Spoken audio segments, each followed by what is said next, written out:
C'est un peu bas. Bonjour à tout le monde.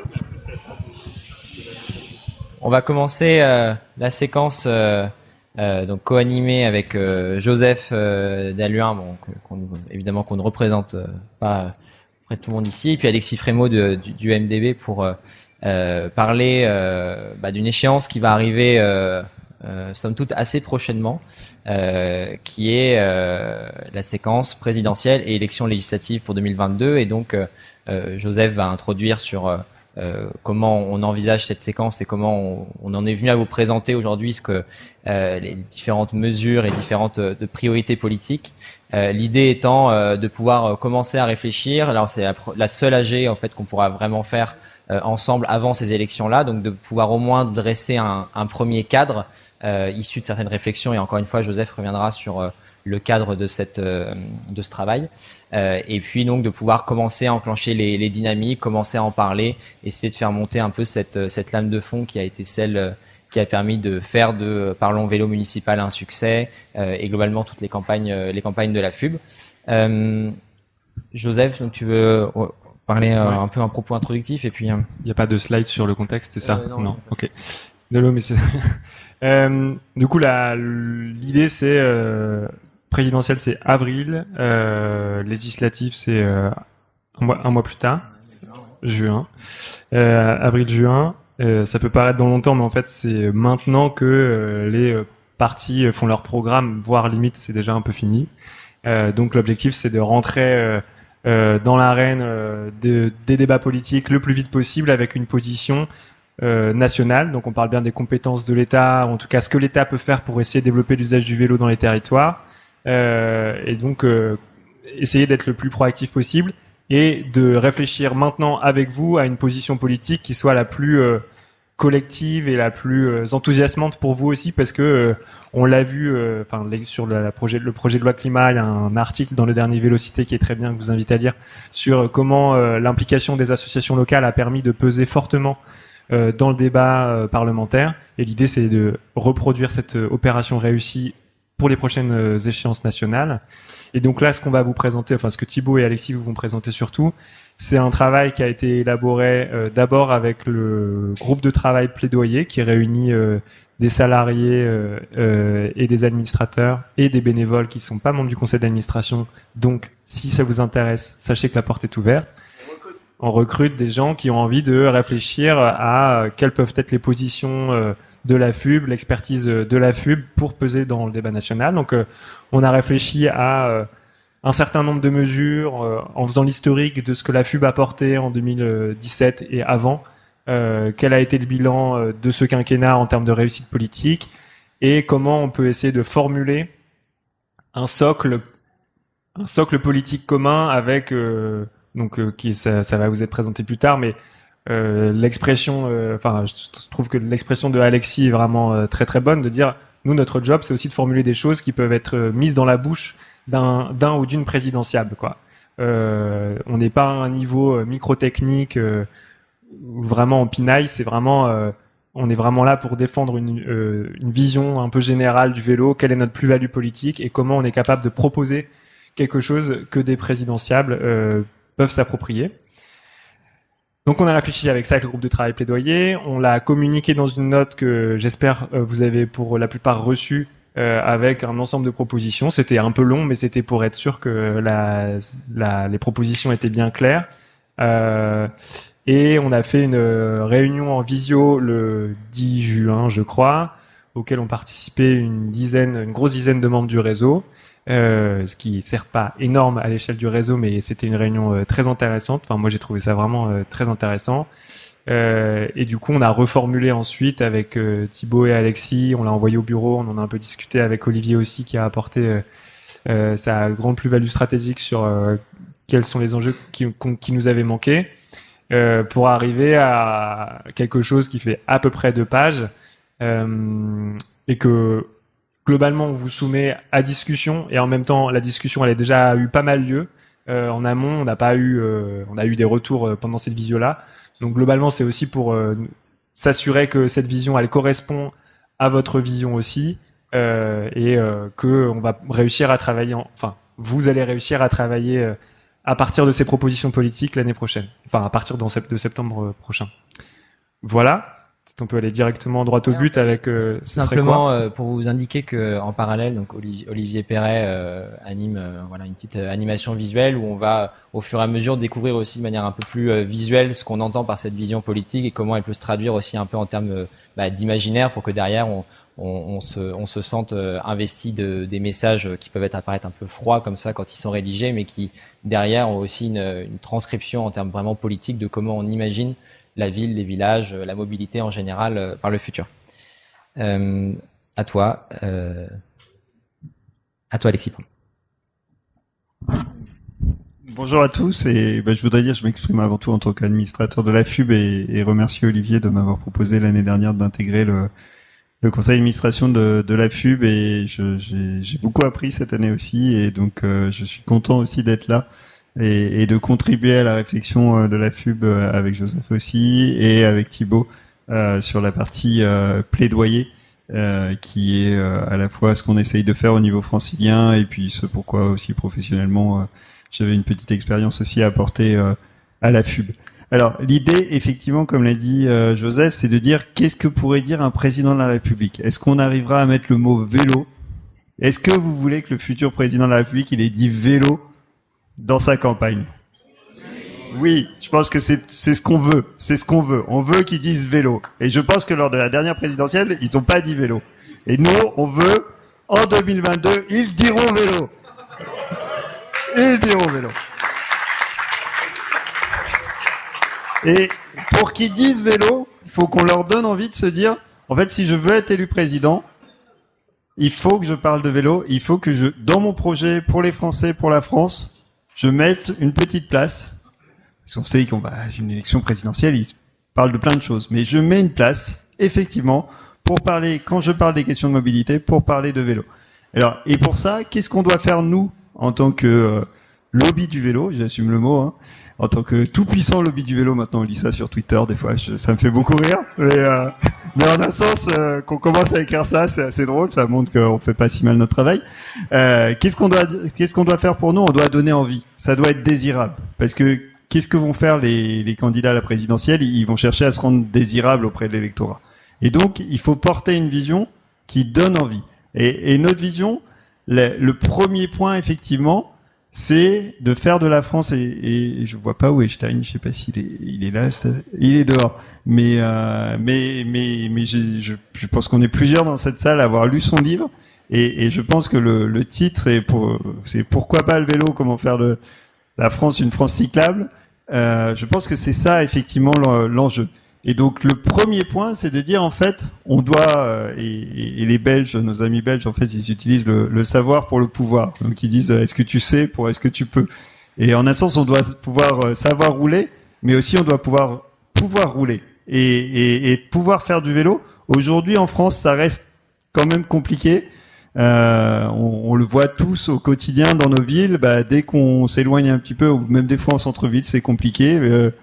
Dès qu'on est avec ses enfants, moi j'ai 2 enfants, j'ai ma petite fille là qui commence à faire du vélo à 3 ans. Effectivement, c'est pas toujours évident de trouver des endroits où on peut faire du vélo avec elle. Mon fils qui a 5 ans, c'est toujours pas évident. Si vous êtes plus âgé, si vous avez moins de sens de l'équilibre, effectivement, c'est pas toujours évident. Et donc c'est une France où tout le monde peut faire du vélo et c'est ça le premier point, c'est effectivement on peut se déplacer à vélo parce que c'est une aspiration qui est de plus en plus forte dans la société aujourd'hui. Et qui est aujourd'hui entravée par l'absence de pistes cyclables, dans l'absence de réseau vélo. Quand on voit la carte de France, quand on dézoome, on voit l'Allemagne, les Pays-Bas, tout vert avec des traits partout. On se dit waouh. Et puis la France, ce truc, cette carte du vide. Effectivement, on a l'objectif, c'est que demain, on puisse faire du vélo. Et ça, c'est le premier élément, effectivement, qu'on veut pousser auprès des candidats, c'est de dire aujourd'hui, le vélo, c'est une aspiration des Français, mais c'est encore, dans bien des endroits, c'est pas encore possible. Et votre quinquennat, vous avez la possibilité, en 5 ans, de changer les choses et de rendre ça possible. Donc on va dire aux candidats, yes we can. Yes we can. Yes, we buy. Voilà, c'est comme ça qu'on avait appelé notre campagne au niveau francilien, mais oui, on le peut. Donc ça, c'est le premier point. Deuxième point, et c'est un point important parce que si on se contente de mettre des pistes cyclables à côté d'autoroutes, je pense qu'on n'aura pas atteint notre objectif. Et ça, il faut se le dire collectivement. Si c'est une piste cyclable vide, parce que à côté, en fait, on laisse les gens continuer à prendre la voiture pour aller acheter le pain au bout de la rue, parce que on met quasiment aucune contrainte sur la voiture dans les centres urbains, qu'on n'offre pas les alternatives à la voiture dès qu'on est en zone moins dense et qu'en un sens on laisse les gens dans la dépendance à la voiture. Et je pense que c'est un sujet, et avec les gilets jaunes, un vrai sujet politique de dépendance à la voiture, au carburant. Si la France dans 5 ans elle est encore plus dépendante à la voiture, encore plus dépendante aux énergies fossiles, nous on aura raté aussi quelque chose, en un sens d'avoir fait du vélo en alliance avec les transports en commun, et c'est important parce que sur les déplacements de plus longue distance, on voit bien que c'est la solution, d'avoir fait du vélo vraiment un mode de mobilité. Et ça, je pense que c'est le deuxième enjeu qu'il faut qu'on fasse comprendre aux candidats, c'est le vélo, effectivement, c'est une aspiration pour se déplacer, pour aller dans son quartier, pour aller au travail, pour que les enfants se déplacent, pour aller au collège, pour aller à l'école. Mais c'est aussi une mobilité, et une mobilité sérieuse. C'est la capacité du vélo en alliance avec le train, avec les transports en commun, à offrir des solutions de mobilité et à sortir les Français de la dépendance de la voiture. Et ça, c'est pas forcément un discours facile. Ça va, à mon avis, ça va encore faire rigoler certains dans la classe politique qui vont dire ah oui, le vélo, ouais, c'est bien pour aller faire ses courses en centre-ville. Mais quand vous habitez à la campagne, quand vous habitez en périurbain, le vélo, non, mais vous n'y pensez pas. Mais c'est possible. Effectivement, si on pense les choses autrement, si on pense avec les transports en commun, parce que ça rend en fait les transports en commun accessibles. Et là, vous avez une continuité, une possibilité de vous déplacer sans vélo. Et aujourd'hui en France, et nous en tant que qui voyage à vélo là dans la salle. Voilà. Est-ce que c'est facile de voyager à vélo en France? Ben en fait, non, mais ce que vous vivez en tant que voyageur à vélo, en fait, c'est un obstacle pour tous les trajets aussi du quotidien qui pourraient être faits effectivement avec des solutions de mobilité vélo plus transport en commun. Et ce qu'on vit quand on voyage à vélo, en fait, c'est ce qui empêche les gens au quotidien de se dire en fait, je peux renoncer à ma voiture, j'ai une offre alternative qui est efficace et qui me permet de pas avoir une voiture ou 2 voitures ou 3 ou 4 voitures dans certains coins où globalement chaque membre du foyer a sa voiture. Donc c'est ça aujourd'hui qu'on doit aussi vendre à un présidentiable, c'est de dire une France avec justement moins de voitures, avec des alternatives, c'est possible, et c'est possible grâce au vélo. Et ça résoudra des problèmes de pouvoir d'achat, ça résoudra des problèmes d'accès à l'emploi, ça résoudra aussi effectivement des questions environnementales, mais c'est effectivement multidimensionnel, et ça c'est important de le dire et de montrer à quel point en fait la solution vélo elle peut être puissante pour atteindre cet objectif. Juste du coup méthodologiquement, les 2 phrases qui vous ont été présentées que Alexis a bien développées ont été le fruit d'un long consensus et mûrissement avec les bons mots. Les propositions initiales mettaient peut-être pas suffisamment en avant le caractère de solution de mobilité à l'extérieur des centres-villes, qui est un vrai enjeu en termes de manière dont on vend le vélo, pour reprendre les mots de Alexis qui assume bien le côté lobby, et je pense qu'il a raison. Donc les 2 propositions, voilà, 2 phrases qui vous étaient présentées semblent pour nous résumer ces 2 enjeux-là au mieux. Il semble aussi résumer au mieux la diversité des territoires qui nous concernent, au sein de la fédération, où il y a heureusement de plus en plus d'assauts dans des territoires peu denses dont il faut aussi qu'on réussisse à parler à l'intérieur de notre vision. Voilà pour le point méthodologique. Merci Joseph. Et je laisse Thibaut continuer pour voir comment on a décliné cette vision en mesures qui pourraient pour le coup pas être dans la bouche des présidentiables, mais être dans leur programme, parce que ça c'est tout aussi important en fait de transcrire ça dans les programmes. Et on a 3 niveaux, mais Thibaut va en parler. Ouais, tout à fait. Donc, merci beaucoup, Alexis. Je pense que c'était vraiment important de revenir sur cette dimension, en effet, de vision. Quel est le récit global qu'on a envie de partager, et derrière de voir comment on décline ça en 3 mesures, donc phares, des mesures qui ont un contenu politique qui est important, qui sont des mesures de vraiment de présidentiable. C'est vrai qu'on est vraiment sur cette logique-là de si on veut transformer la France, y mettre du vélo, comment on s'y prend. Et donc après tout ce travail, on a essayé de synthétiser ça en 3 grandes mesures. Donc la première, elle pose un objectif qui est celui de doubler le réseau cyclable en France sur le quinquennat. Donc d'ici 2027, passer à 100 000 kilomètres de pistes cyclables en France. C'est ambitieux, c'est les scénarios, on s'est basé sur différents scénarios de la part de cabinets, et on suit aussi les recommandations de l'ADEME. Donc on a du fonds aussi pour aller le porter derrière auprès des politiques. Donc là, vous voyez en haut la mesure phare, et derrière déjà un peu des déclinaisons un peu plus petites, des sortes de sous-mesures, même si elles sont pas moins importantes, mais qui viennent porter cet objectif global, cette mesure phare. Et on reviendra tout à l'heure dessus à la fin, où on va décliner un peu plus les mesures concrètes. Le deuxième objectif, la deuxième mesure phare, elle vous concerne pour beaucoup aussi dans vos activités du quotidien. C'est vraiment la question de l'éducation à la mobilité, ce rapport à l'autonomie, à l'égalité devant la mobilité de la part des gens, et donc l'objectif, donc mettre tous les publics à vélo, et en particulier les enfants, à travers l'apprentissage du vélo à l'école. C'est une mesure phare aussi qui regroupe des sujets par rapport à l'inclusion des publics, et donc je pense que dans notre réseau, c'est quand même quelque chose qui est fortement porté par les associations, et donc de mettre ça en valeur aussi au niveau de l'État, tout ce travail, et d'essayer d'aller un brin encore plus loin. Et enfin, une troisième mesure phare, là on vient vraiment intégrer le vélo dans un cadre encore plus systémique, un cadre d'aménagement, presque une vision d'un aménagement public de demain, plus sobre, qui se base plus sur le construit existant, la vie de territoire, la vie locale, qui apporte, comme on disait encore une fois, une vision assez positive de redynamisation, et qui vient aussi penser le vélo, pas que dans les centres-villes, mais aussi dans ces villages, dans ces villes moyennes où il y a un manque d'activité, parce que on a fait des choix politiques historiques d'aménagement basés, fondés sur la possibilité à voiture d'aller loin. C'était le sujet d'un des ateliers qu'on avait notamment hier sur l'intermodalité, et donc d'utiliser le vélo vraiment comme un levier de dynamisation, un levier désirable, pour que aussi nos élus derrière souhaitent aller plus loin dans cette direction. Peut-être pour compléter, en fait, il y a différents niveaux de mesures. Il y en a qui sont plus des demandes qu'on espère voir réaliser rapidement. Puis il y a toujours des éléments aussi où, en un sens, on est là aussi pour faire changer les esprits. On sait que nos élus sont pas toujours prêts, mais en un sens que il y a une bataille idéologique aussi qu'on mène, et cette bataille, elle est sur le long terme. Donc à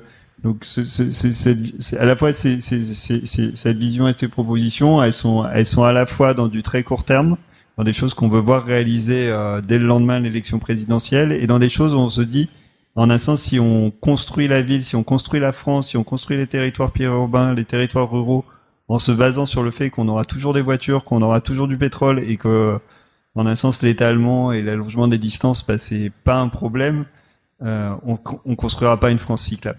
Parce que la France cyclable, où les gens ils travaillent à 50 km de leur logement, la France où ils vont consommer à 20-30 km de leur logement, ça sera pas une France cyclable, ça sera une France de la voiture. Et c'est cette bataille idéologique aussi qu'on essaie d'introduire dans le débat public, et c'est pour ça aussi qu'on a différents niveaux de mesure, il faut le lire comme ça aussi, quoi. Tout à fait. Donc cette vision, ces 3 mesures phares, comme on en parlait, on l'a ensuite, on a essayé de synthétiser une forme de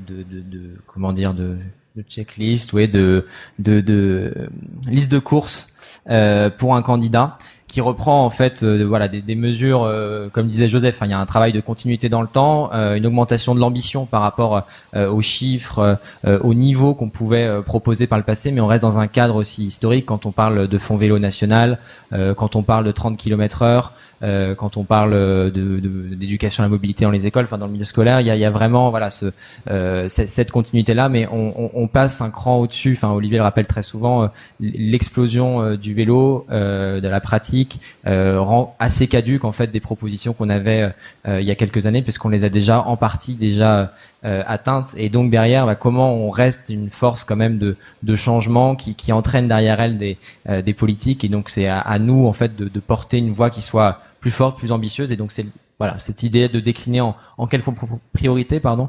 Je vais pas forcément m'étaler dessus parce que je pense que maintenant le moment intéressant c'est plutôt le moment d'échange qu'on peut avoir avec vous. Je sais pas si Joseph ou Alexis vous souhaiteriez rajouter. Peut-être que l'idée c'est de vous faire réagir à ces propositions, à ces éléments de vision, à regarder aussi ces mesures et vous verrez qu'elles sont très diverses. Hein. Il y a aussi des mesures sur les filières économiques on n'en a pas parlé mais on en a discuté en groupe de travail et c'était important pour nous sur les aspects emploi, filière, de le remettre ici, de voir si on n'a pas des trous, des angles morts. C'est possible, des choses qui auraient pas été pensées, des choses qui vous semblent trop radicales, pas assez radicales, trop clivantes, pas assez clivantes. C'est le moment de réagir.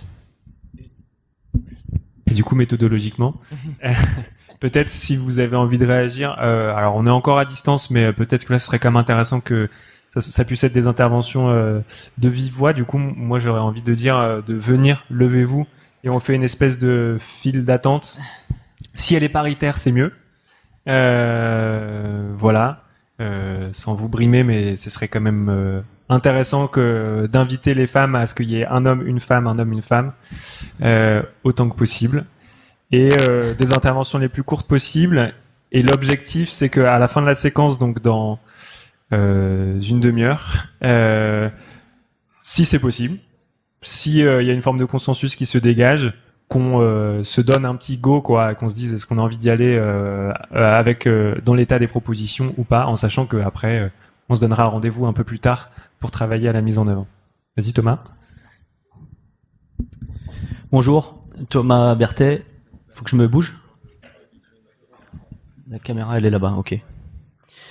Attention au pied. Ouais, je fais gaffe. Ça va là? Thomas Berthet, je suis ancien secrétaire de la FUB et actuellement salarié de la Maison du Vélo de Toulouse, qui est une grosse asso de services vélo.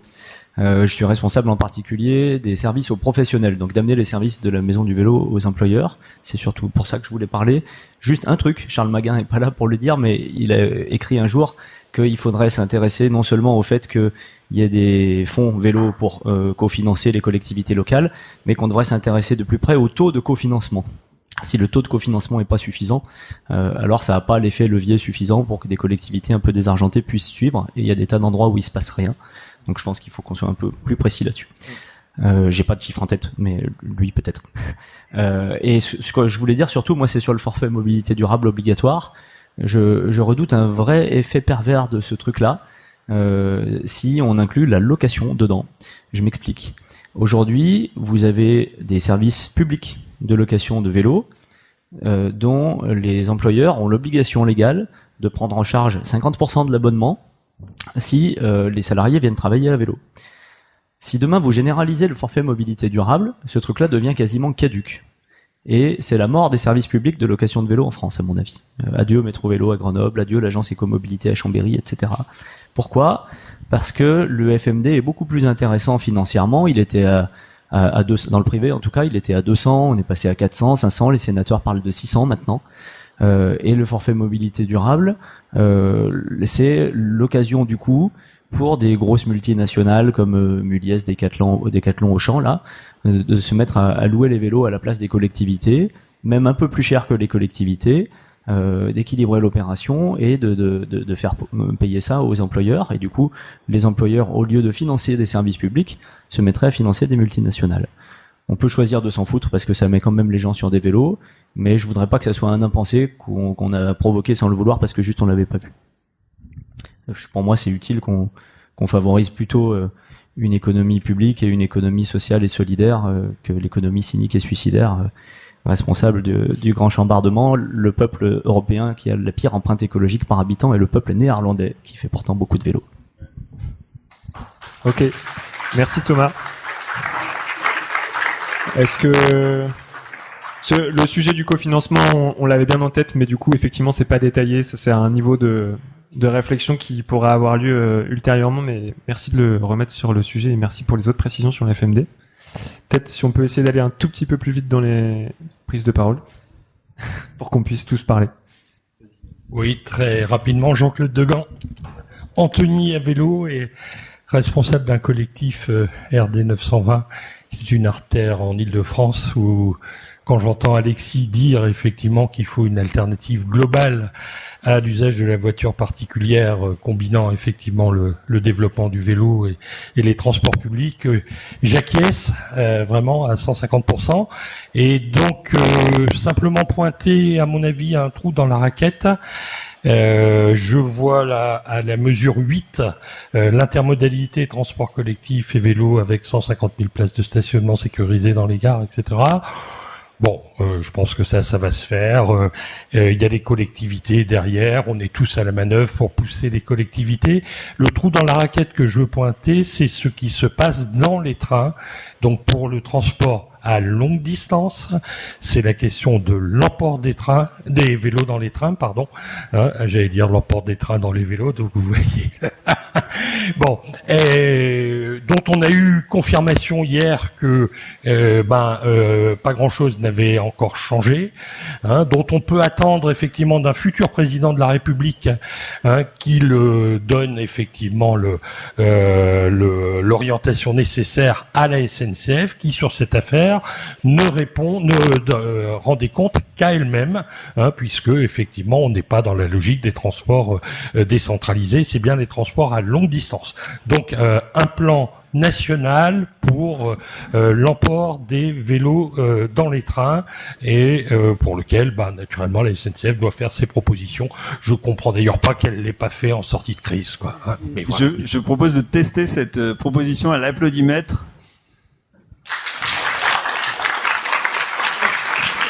Je pense que merci Jean-Claude. Je pense effectivement qu'à côté des places de stationnement sécurisées, on peut rajouter dans le même intitulé 8 cet emport des trains qui est effectivement un combat pas encore gagné. On progresse, mais un combat quand même.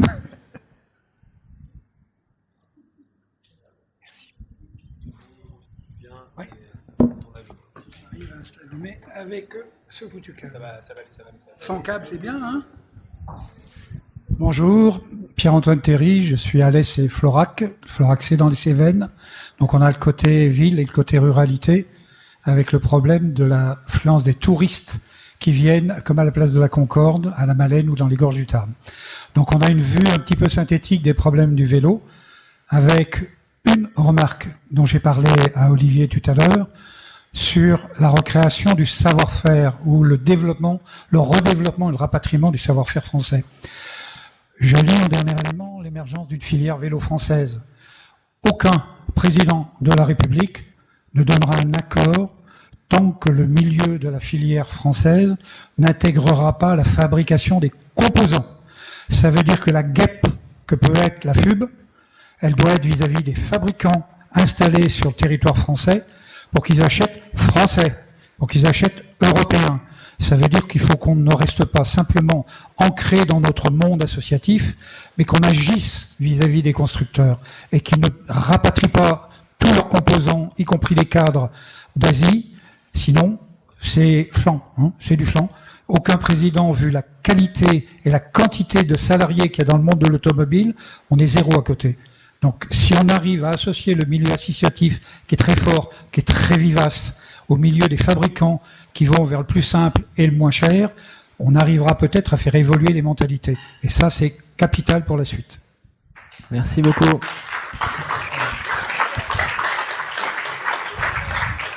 Ouais. J'entends que c'est un vibrant plaidoyer complémentaire pour la dernière mesure, parce que c'est un peu inclus.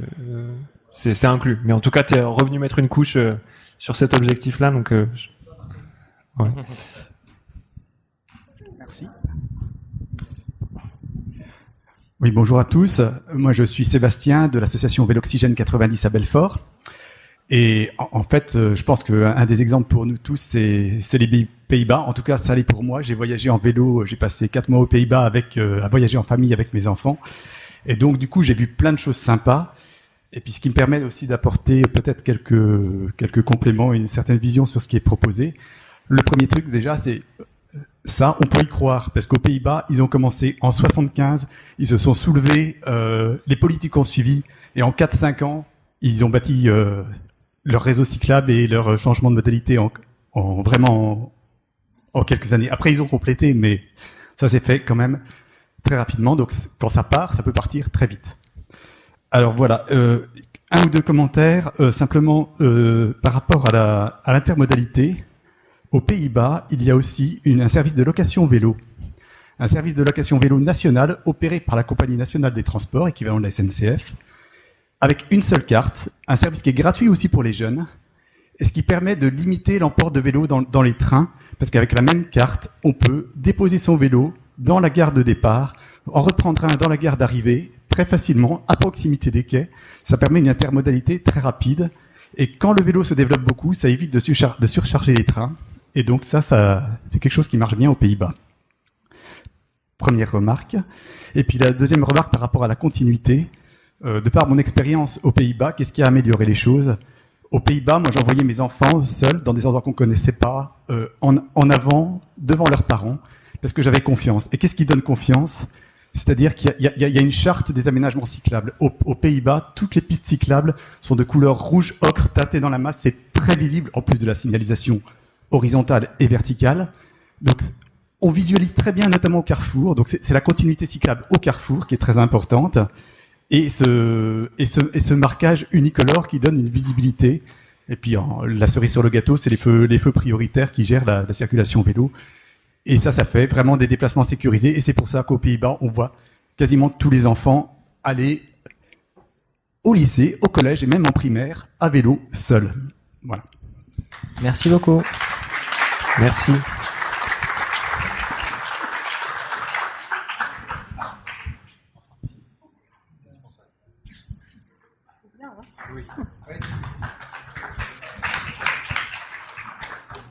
Donc Françoise Chevalier, je suis de la Maison du Vélo de Lyon.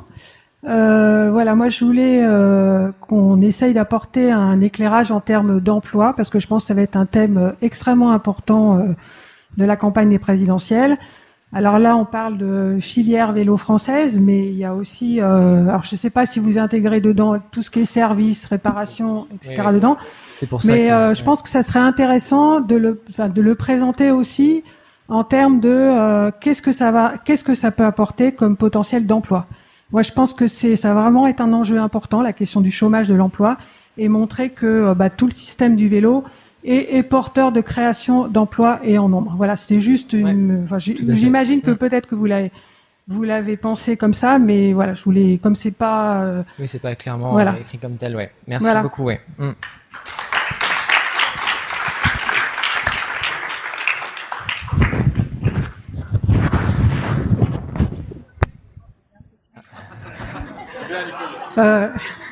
Excusez-moi, j'ai juste oublié. Je pensais effectivement dans l'emploi, il y a aussi la question de l'insertion, et on sait que par exemple tout ce qui tourne autour de la réparation, c'est des domaines où il y a justement une politique d'insertion possible. Et je pense que c'est aussi une autre dimension que je voulais souligner. Désolé. Merci beaucoup. C'est bien. T'as pas parlé trop près.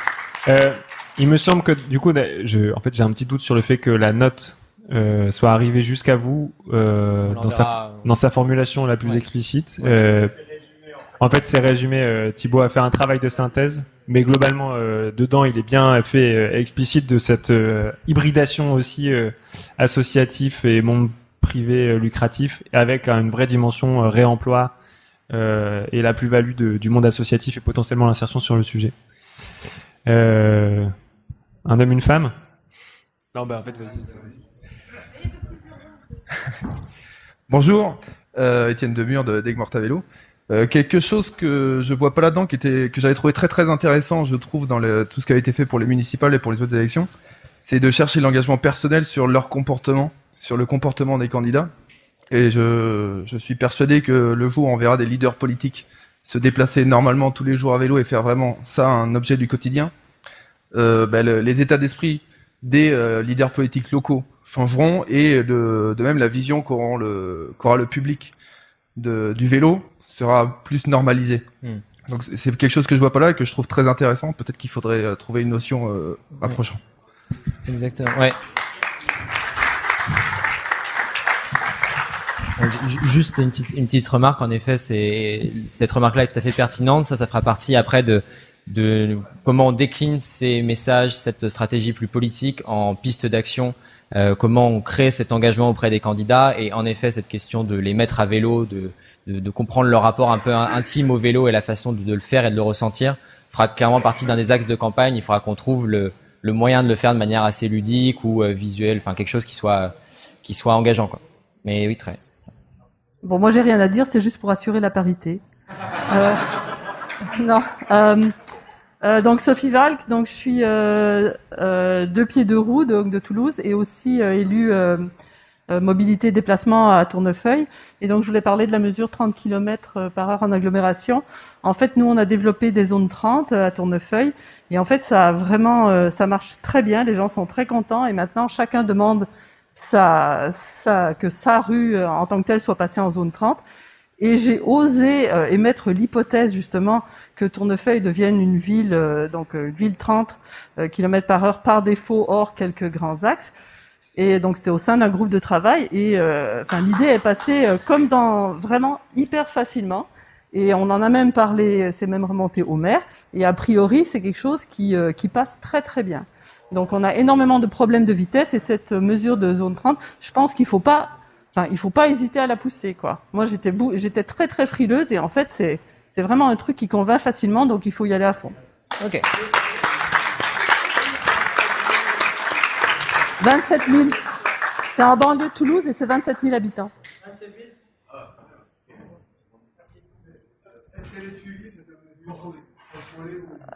en gros, oui, il y a eu quelques mesures et qui montrent que dans une zone à 30 km, on roule peut-être à 40, mais à 50 km, on roulerait à 57. Donc oui, ça baisse la vitesse.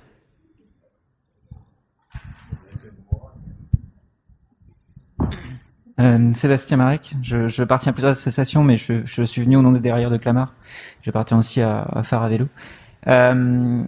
Juste mon sentiment personnel, c'est que je crois pas au discours uniquement portant sur, mais on le voit à travers les propositions qui sont faites, mais dans le discours qui a été présenté au départ, c'est un discours portant uniquement sur le vélo, et je ne crois pas à la pertinence, à la portée politique de ce discours, disant mettant en lumière seul le potentiel du vélo seul.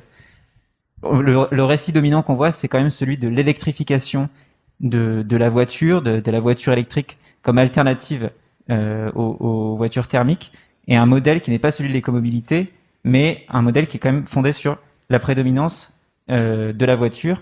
Et c'est ça qu'on voit comme discours dominant aujourd'hui. Je pense que ce que la FUP peut porter de pertinent, c'est un discours allant en alternative à ça, un discours d'écomobilité plus large que la seule question du vélo, mais aussi celle de la modération de la circulation et de la complémentarité avec le train. Et j'en viens au second point, c'est que qu'est-ce qu'on peut faire dans ce parlons vélo pour le présidentiel en matière de synergie avec les demandes qui sont faites par les associations environnementales, les associations d'usagers des transports, en matière de synergie avec le train. Voilà, parce que si le train a été réhabilité sous ce mandat, c'est aussi grâce à ces associations-là. Et je pense que le vélo, sous ce mandat, en tout cas jusqu'ici, n'est pas arrivé jusqu'à la bouche du président de la République. Le Premier ministre en a parlé, on a été amusé de voir Emmanuel Macron faire du vélo d'une manière un peu maladroite ou douquée, ou en faire à Copenhague, c'était un peu excitant, mais il n'a pas prononcé le mot vélo. Et ça, je pense que tant qu'un président n'aura pas porté le mot vélo, ça ne marchera pas, et ce serait très difficile de lui faire parler uniquement de vélo. Mais si on arrive à intégrer le vélo dans un discours intermodal, de rélégitimation du train comme alternative à la voiture et de complémentarité du train et des autres modes, peut-être qu'on y arrivera. Si le train de nuit a été réhabilité, les trains d'équilibre du quotidien, c'est aussi parce que le président de la République en a parlé. Et la dernière chose que je voudrais dire en correction juste, c'est que c'est une idée reçue qu'on entend souvent, les Pays-Bas n'ont pas la pire empreinte écologique d'Europe, parce que la France a à peu près la même empreinte écologique que les Pays-Bas. Et il y a des pays comme le Luxembourg, l'Angleterre, qui ont une pire empreinte écologique, donc je voulais juste corriger ça. Mais merci Sébastien. Et merci d'aller dans le sens de la deuxième partie de la vision. Ouais. Merci. Alors, moi, c'est Céline Cornavaca, Vélocité Grand Montpellier. Donc, je me posais simplement une question, c'est plutôt un commentaire rapide. C'est, quand on parle d'intermodalité, on parle souvent de transport collectif. Et il y a quand même des zones rurales où il n'y en a pas beaucoup. Donc, moi, je me demande pourquoi on ne parlerait pas aussi de voitures avec des portes vélos. Voilà, c'est quand même quelque chose qui peut marcher dans des endroits et ça peut aussi débloquer certaines personnes, des publics qui sont pas un peu frileux et qui pourraient prendre des vélos avec eux et peut-être se débloquer. Donc c'est pas simplement une intermodalité différente, un peu plus rurale, mais ça pourrait aussi permettre de prêcher et toucher un public qui n'est pas un public de vélo. Ok. Voilà, je pense, oui. Merci. Peut-être Deux dernières interventions. Juste, on va clore le tour. Donc, si vous n'êtes pas dans la file maintenant, voilà, c'est. Alors, c'est juste pour être, donc bref, je pense qu'on va pas sauver la planète en faisant plus de vélos. On va sauver la planète en ayant moins de voitures. Je pense qu'il faut aussi qu'on ait ça en tête. Et donc avoir un discours, on nous dit souvent, ouais, mais vous voulez que tout le monde fasse du vélo? Non, on veut que tout le monde puisse faire du vélo, mais il faut qu'on s'assure. Alors, c'est pas forcément ce qui doit être dans notre bouche, parce que nous, on veut parler un discours désirable sur le vélo, mais il faut qu'on s'assure que quelque part existe une vision cohérente avec notre vision de la mobilité, de ce que seront les voitures du futur, des voitures moins rapides, moins puissantes, peut-être électriques, enfin voilà, mais qu'on s'assure, sans forcément faire le travail nous-mêmes, mais avec le réseau d'associatifs, le RAC, Shift, etc., mais qu'on s'assure qu'il y ait cette vision cohérente pour aussi accompagner la décroissance de l'industrie automobile, mais aussi être dans ce discours-là vis-à-vis du monde rural, etc., de dire la voiture a peut-être une place, mais une place très réduite, et une place qu'on aura choisie, et donc avoir ce discours-là. Merci.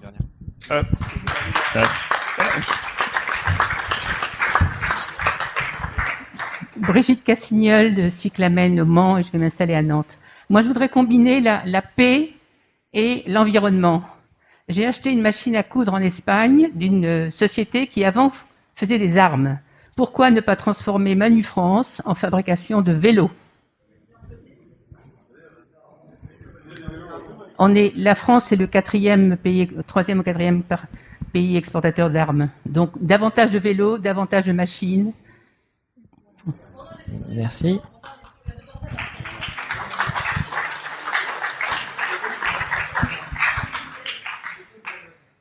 Merci beaucoup pour toutes ces propositions.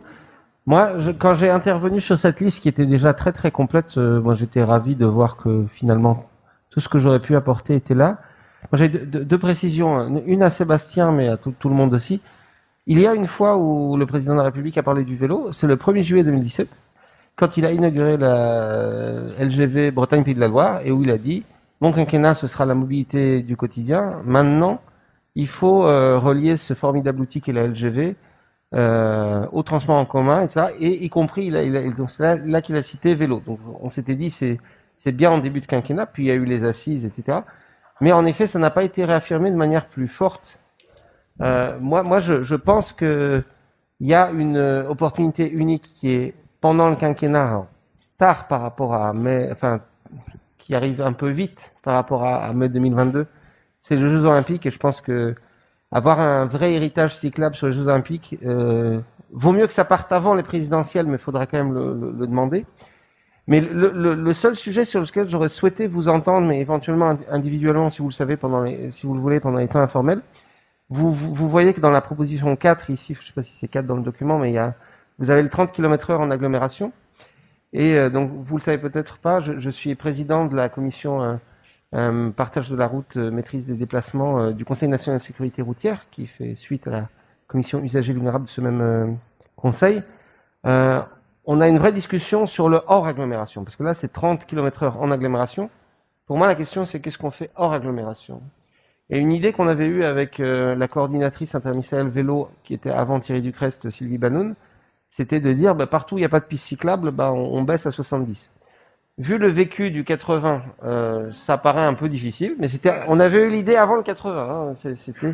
Mais néanmoins, il y a quand même. Donc moi, là, j'ai pas de proposition toute faite, mais je pense que la FUB porte un discours pour toutes et tous, quel que soit l'âge, quel que soit le handicap, et quel que soit aussi le milieu, et propose des solutions pour le rural, sans que ce soit forcément une compétence présidentielle, mais qu'il y ait quelque chose là-dessus, ça me paraît essentiel. Je voudrais vraiment qu'on travaille. On a le travail qui est quasiment prêt. Peut-être que c'est sur ce hors agglomération qu'il faut qu'on auditionne des personnes, qu'on travaille avec vous pour mieux formuler, mieux worder. Parce que là, on peut être d'accord entre nous. La question, c'est qu'est-ce qu'on peut faire dire par un présidentiable, qu'est-ce qu'on peut faire écrire dans un programme.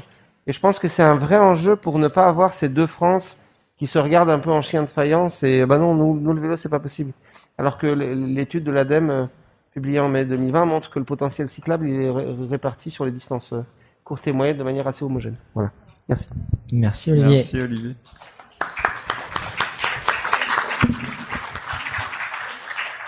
On en vient à bout de la séquence. Alexis, On vient au bout de la séquence. Je voulais tout d'abord vous remercier. Tous ceux qui sont intervenus. On peut les applaudir.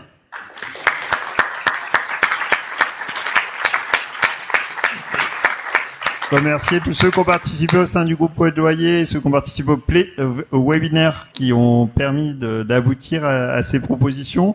On va essayer de les récapituler très rapidement. Et j'ai bien noté la demande d'Olivier. Et là, c'est la version un peu simplifiée, mais dans la note, c'est bien marqué. Et je pense qu'il y a un principe de réduction de la vitesse. Et après, effectivement, il faut retrouver les moyens d'en parler et d'en parler de manière audible, parce qu'effectivement, le 80 km/h a un peu planté le sujet. Et les politiques, une fois qu'ils sont traumatisés, ils ont du mal à remettre les choses sur l'ouvrage sur le métier. Mais je retiens sur le plan vélo national. Est-ce que vous voulez un plan vélo national pour doubler le réseau et pour avoir des pistes cyclables de qualité? Parce que je crois que c'est ce qui a été dit quand même de l'intervention de la personne j'ai pas retenu son nom, mais de Belfort. Voilà, je crois que c'est cette question de qualité, de continuité des aménagements. Est-ce que vous voulez doubler le réseau cyclable d'ici la fin du quinquennat avec un budget vélo qui soit conséquent? Oui. C'est adopté. Est-ce que vous voulez la généralisation du savoir rouler à l'école? Oui. Financé. Est-ce que vous voulez la promotion des modes actifs dans les politiques de santé publique, parce que le vélo c'est aussi la santé? Est-ce que vous voulez le forfait mobilité durable obligatoire tout en prenant toutes les précautions quand on le mettra en œuvre pour que ça fasse pas d'éviction? Oui. Est-ce que vous voulez la revitalisation des villes et des villages pour qu'on puisse faire du vélo et qu'on gère aussi les liaisons intercommunales pour que aussi en ruralité on puisse faire du vélo? Oui. Est-ce que vous voulez qu'on réécrive la proposition sur le train pour qu'on ait à la fois le stationnement, l'emport, mais aussi la possibilité de récupérer un vélo dans n'importe quelle gare française, quel que soit l'endroit où on se trouve sur le territoire? Oui.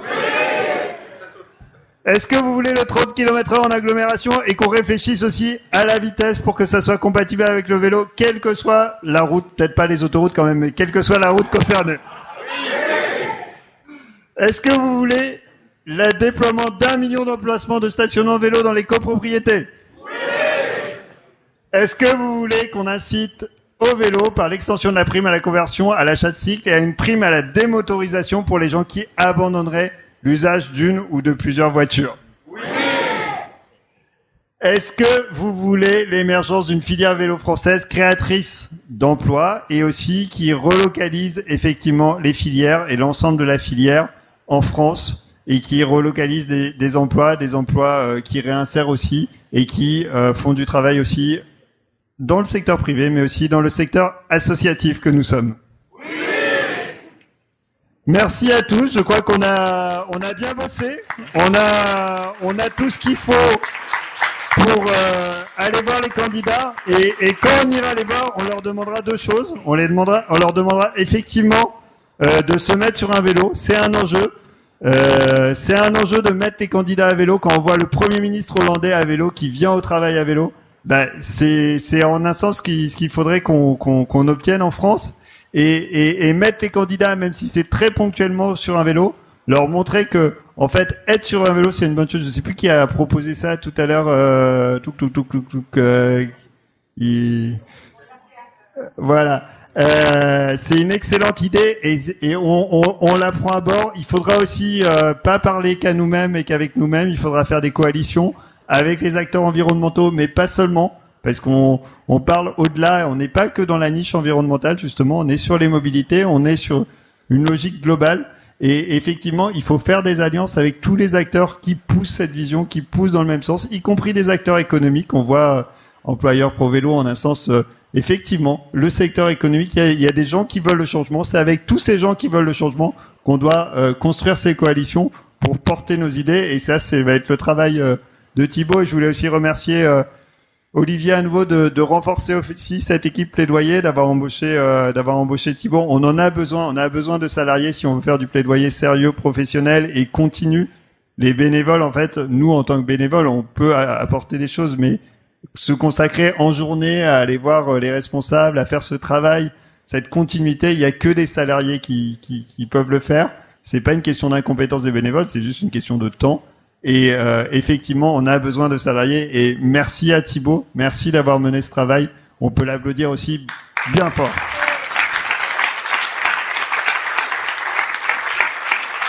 Et je crois que c'est fini, de Charles. Merci à vous tous. Et rendez-vous en septembre pour le baromètre des villes cyclables. Qui sera la première étape aussi de la mobilisation du réseau vis-à-vis de 2022. Donc en septembre, on reprend et j'ai réussi à faire ma promotion. Donc je suis très content.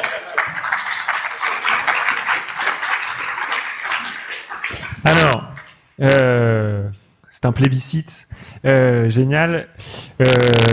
Du coup, merci beaucoup à Olivier Perret aussi pour sa synthèse. La proposition qu'on vous fait, que vous êtes libre ou pas à laquelle vous êtes libre ou pas de répondre, c'est éventuellement si vous avez envie de poser avec vos camarades de région, d'assaut ou juste en tant que membre de la FUB, de poser devant ce truc, éventuellement le poster sur les réseaux sociaux pour un peu lancer officiellement cette campagne, même s'il y a encore beaucoup de travail en termes de stratégie, qu'est-ce qu'on va mettre en œuvre, comment vous allez pouvoir être impliqués.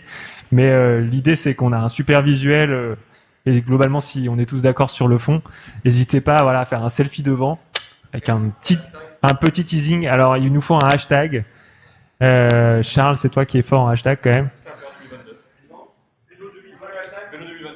Hashtag vélo 2022. Allez, hashtag vélo 2022. Donc, n'hésitez pas. Voilà. La suite des événements.